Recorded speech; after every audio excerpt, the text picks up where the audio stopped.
if you own a share in a company, does that mean that you own a share in the property of the company? As I've already discussed at the end of the previous lecture, where I pointed out that it's very important to understand what exactly it means to say that shareholders are owners of the company. So yes, if you hold, let's say, 10 shares in a company, and if the company has a total of 100 shares only, then obviously it is correct to state that you own 10% of the company by virtue of the fact that you hold 10% of the shares of the company.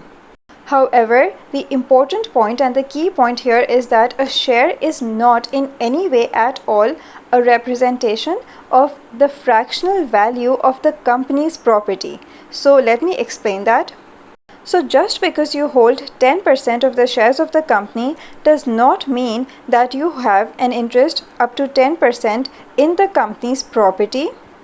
And let us quickly look at the facts of the case of Makora, and then I'm going to come back to explain this rule because it's going to be much easier to understand this rule once we have gone through the facts of this particular case. So what happened in this case was that a person named Mr. M, as I'm going to refer to him, sold all of his timber to a company called the Irish Canadian Sawmills Limited, and we're just going to refer to this as the Canadian company. So I repeat, what Mr. M did is that he sold all of his timber, and timber is basically a type of wood. So simply Mr. M sold all of his timber to this company in return for 42,000 shares of £1 each in that company. And here I'm going to delete some of the unnecessary and irrelevant details for the purposes of this topic. So according to this simplified version of the facts, just remember that as a result of this purchase of the shares, Mr. M ended up as the owner of all of the shares in this company. So here we can see that since Mr. M owns all of the shares in the company, then in that sense at least he can be considered as the owner of the company. But remember what I told you in the previous lecture and at the start of this lecture, ownership of the company does not mean that you have ownership of the company's assets or ownership of the company's property. And you will be able to understand this point once you look at the remaining facts of this case. What happened next is that after this sale, that is the sale of the timber to the company in return for the shares, he also took out certain insurance policies in his own name. And I repeat, he took out these insurance policies in his own name. And in particular, these insurance policies covered the timber against fire.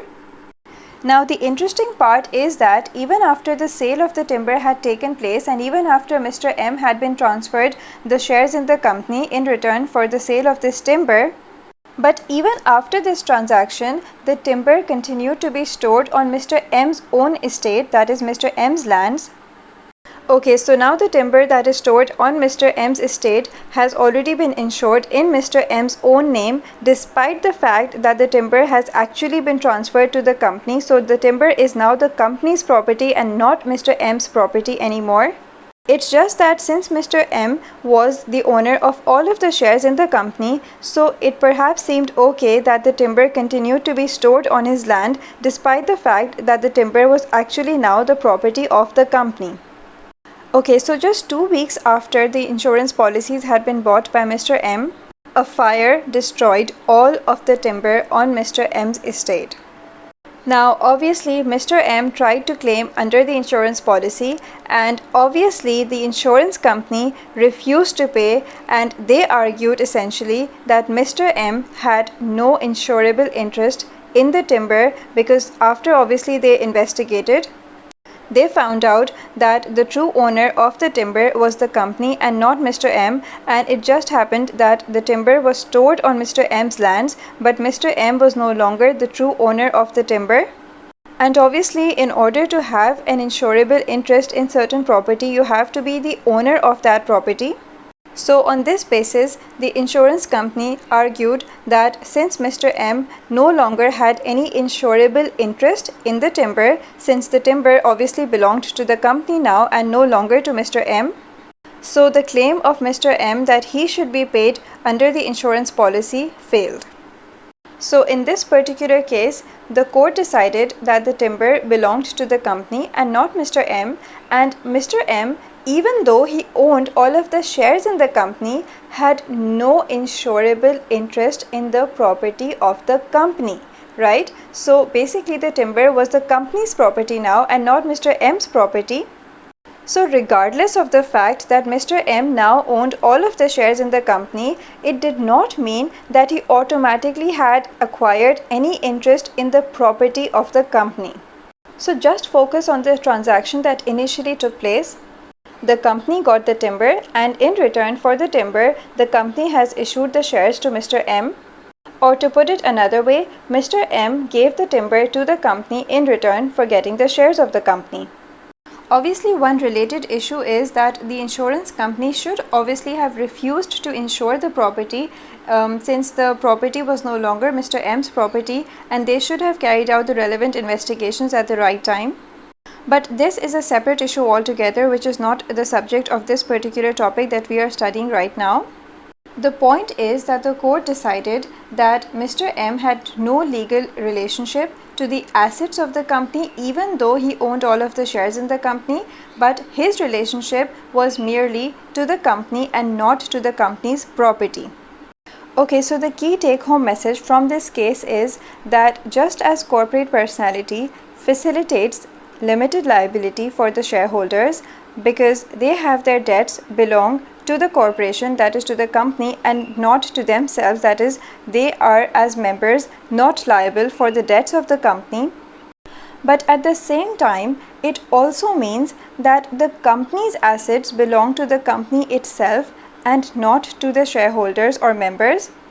So if you think about it, limited liability obviously has huge advantages for shareholders, but at the same time, if you flip the coin, then you would understand that it also means that the company, since it's a separate legal entity, so the company is going to own its own property and it's going to own its own assets, and the members or shareholders, by way of shareholding, that is by reason of the fact that the members hold shares in the company, does not give them any right over the company's assets or over the company's properties.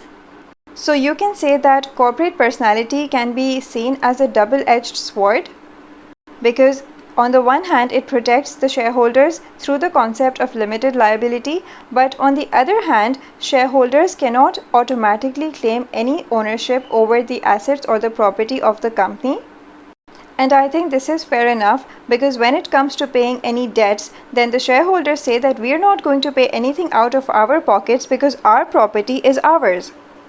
And the company is a separate legal entity, so the company does not have any right over our property, so why should we be liable to pay off the company's debts, right? That is basically the argument that is put forward using the concept of limited liability when it comes to paying any debts on behalf of the company. And of course, the law respects the fact that yes, indeed, the company is a separate legal entity, so why should the shareholders be made liable for the debts of the company? This is why the concept of limited liability helps the shareholders. So now that we do agree over the fact that there is no doubt that the company is a separate legal entity who is capable of owning its own assets and its own property, then there should be absolutely no room for doubt, no room for argument over the other fact, that is that when it comes to having any sort of interest over the company's property, then the shareholders will be counted as a separate legal entity as well. And this is so even if the same person holds all of the shares in the company.